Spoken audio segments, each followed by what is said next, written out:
Hello दोस्तों। आज मैं बिहार बोर्ड के एसईआरटी बुक कक्षा 6 की इतिहास की किताब जिसका नाम है हमारा अतीत, अध्याय 1 से स्टार्ट कर रही हूँ। ठीक है, चलिए। हमारा अतीत। आप जानते हैं कि मनुष्य एक सामाजिक प्राणी है। हम सभी समाज में रहते हैं। यह समाज हमारे माता पिता, परिवार, गांव, शहर, देश से होकर पूरे विश्व तक फैला हुआ है। आपने पढ़ा होगा कि आज की दुनिया एक वैश्विक गांव है। क्या हमारा समाज सदा से ऐसा ही था क्या? इसका धीरे धीरे विकास हुआ है। इस सवाल का जवाब हमें जो है ना इतिहास से मिलता है। इतिहास का मतलब क्या होता है? मतलब जो हमारे अतीत से जुड़ा होता है, हमारे, ठीक है, उसी के अध्ययन को क्या कहते हैं? इतिहास कहते हैं। आप यह भी जानते होंगे कि इतिहास का संबंध अतीत से उस काल से है जिसके बारे में हमें लिखित साक्ष्य मिलते हैं। इसके अलावा अतीत एक काल वह भी है जिसके बारे में हम लिखित जानकारी पुस्तकों, रचनाओं में नहीं मिलती, बल्कि ज़मीन के नीचे दबे पुराने अवशेषों, वस्तुओं, सिक्कों, अभिलेखों में मिलते हैं। ठीक है, यह काल ऐतिहासिक काल कहलाता है। बहुत ऐसे समाज भी हैं, विशेषकर काव्याली तथा यह जनजातीय समाज हमारे साथ इसी युग में जी रहे हैं, लेकिन इनका इतिहास कभी लिखा नहीं गया है। उनके बीच जो किंवदंतियाँ, किस्से, कहानियाँ, रीति रिवाज प्रचलित हैं, उन्हीं के माध्यम से हमें ऐसे समाज का इतिहास जानते हैं। ठीक है, तो आपको यह अंदाज होगा कि इतिहास को जानने के साधन या स्रोत अनेक और विभिन्न प्रकार के हैं। इन्हीं तमाम या स्रोत के आधार पर इतिहास हमें अतीत के बारे में जानकारी देता है। ठीक है,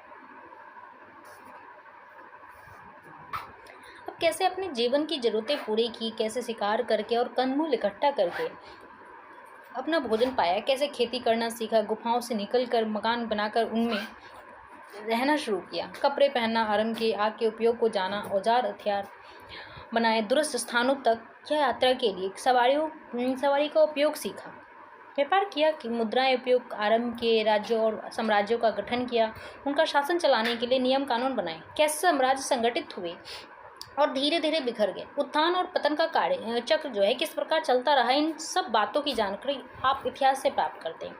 आपकी पाठ्य पुस्तक इसी संबंध में आपको जानकारी प्रदान करेगी। ठीक है, तो इसमें हम इसी अतीत की जानकारियों के बारे में जानेंगे। ठीक है, हमारा टॉपिक का नाम ही है हमारा अतीत। सबसे पहले आप इतिहास की पृष्ठभूमि अर्थात उसकी बुनियादी बातों को समझेंगे। किसी भी मानव समूह या समाज का विकास एक निर्धारित स्थान पर होता है। इस विकास में स्थानीय परिस्थितियाँ, भौगोलिक स्थिति, पर्यावरण को विशेषताएं सभी का योगदान है। कभी आपने विचार किया है कि नदी घाटियों में ही आरंभिक सभ्यता का विकास क्यों हुआ? आप ध्यान देंगे कि नदियों के किनारे ही उपजाऊ भूमि का बाहुल्य था। यहाँ खेती का काम आसान था।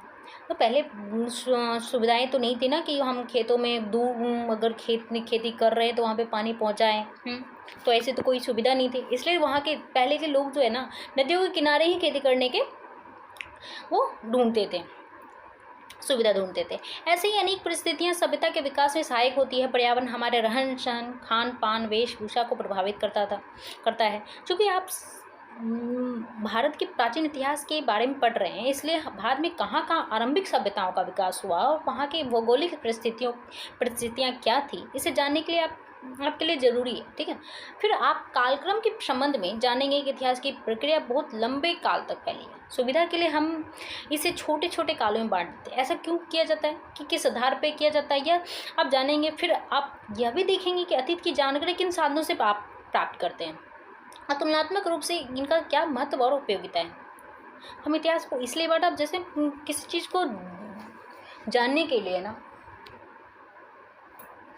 तीसरे अध्याय में आप मनुष्य के जीवन के उस चरण के बारे में पढ़ेंगे जब वह संगठित होकर रहने लगा था, अर्थात एक समाज का विकास होने लगा था, मगर सभ्यता की किरण जो है अभी नहीं फूटी थी। इन मनुष्य का जीवन सरल था परंतु कठिन भी था। कंदमूल जमा करके या शिकार करके अपनी ज़रूरतों को पूरा करते थे। फिर इन्होंने अपनी सुविधा के लिए पत्थरों के औजार और हथियार बनाना शुरू किए। अब शायद आपको इनका महत्व आसानी से समझ में नहीं आए, मगर यह मनुष्य द्वारा पहला आविष्कार था कि उसी तरह आग का उपयोग मनुष्य ने सीखा।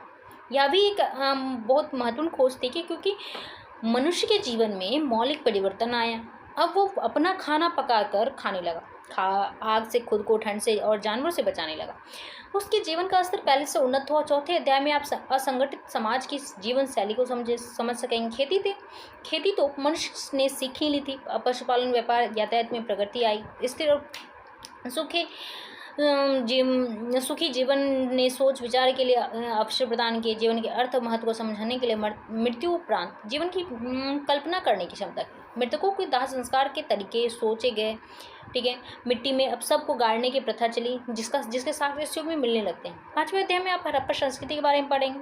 ठीक है, और 6ठे अध्याय में आप वैदिक काल के संबंध में पकड़ेंगे। ठीक है, ये हमारा अतीत, इसमें से बस ये बताया गया कि आप आगे आने वाले चैप्टरों में क्या क्या पढ़ रहे हैं। ठीक है।